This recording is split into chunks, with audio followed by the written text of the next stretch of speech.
Lick number 14 is called Slick E. One thing I'm always looking for is a different approach to a standard kind of lick, something that makes it a little different. In this case, I'm going to double a note on two strings. I'm going to double the third and the flat third. I'm going to play off of that and get this kind of interesting sound, a little play between the two notes. That's pretty slick. Let's check it out.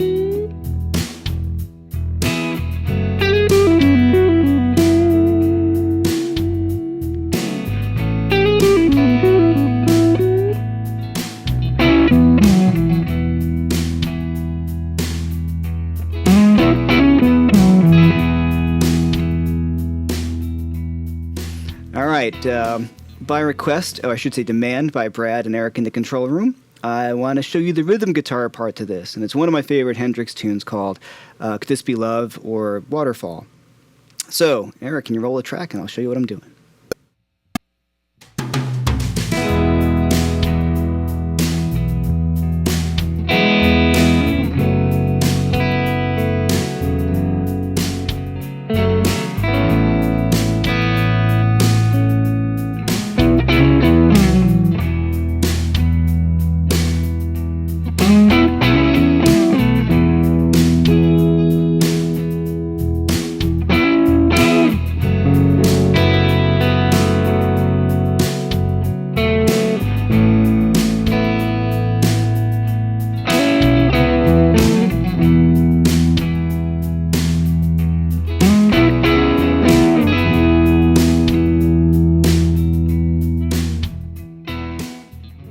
Okay, what a great chord progression. Pretty simple. It's E to this really cool fingering that the Allmans also use in Melissa. So the best way to think about it is an F sharp minor chord, but we're not going to bar anything. So we're going to have the C sharp, F sharp, A, my top two open strings. So you can see it's an F sharp minor 11.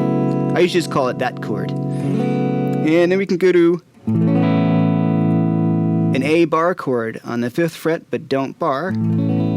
Also a chord you hear Alex Lifeson play a lot from Rush.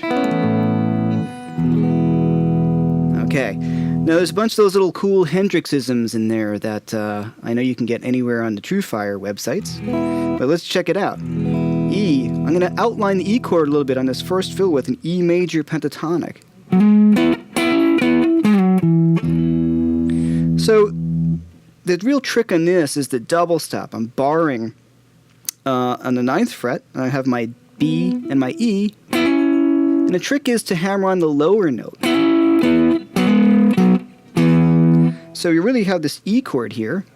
And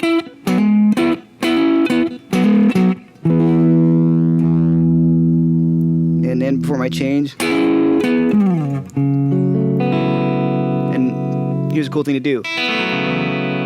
Strum right back by the bridge on an up. It's really great.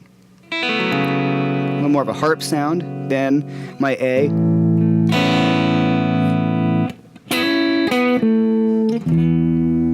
Now that little fill is from an A major pentatonic. So a very Hendrixy thing to do is to outline the chord with its related major or minor pentatonic scale.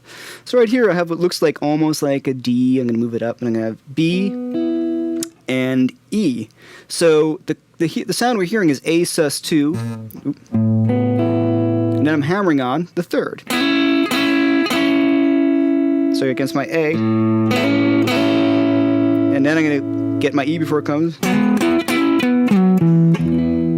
There you go. So the songs to check out to really get that together is Little Wing. The easiest one to tackle it is Wind Cries Mary. And I say easy with the little caveat there. All right, let's talk about the solo line. The neat little trick here is I'm thinking E major blues scale. Now the blue note in E major is G. It's the flat third is the blue note. So we have the flat third, which is G to G sharp.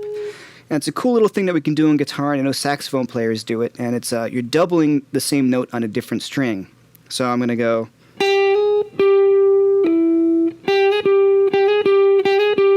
So I'm going to play my G, which is my flat third, slide it up to G sharp, and then G again on this third string, on the 12th fret.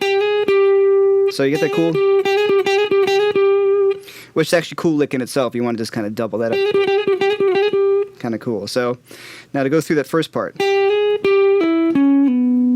So I'm going straight down the blues scale, but I'm going from the flat 3 to the root. Then I'm going to go with my C sharp, and then my B. Then right down.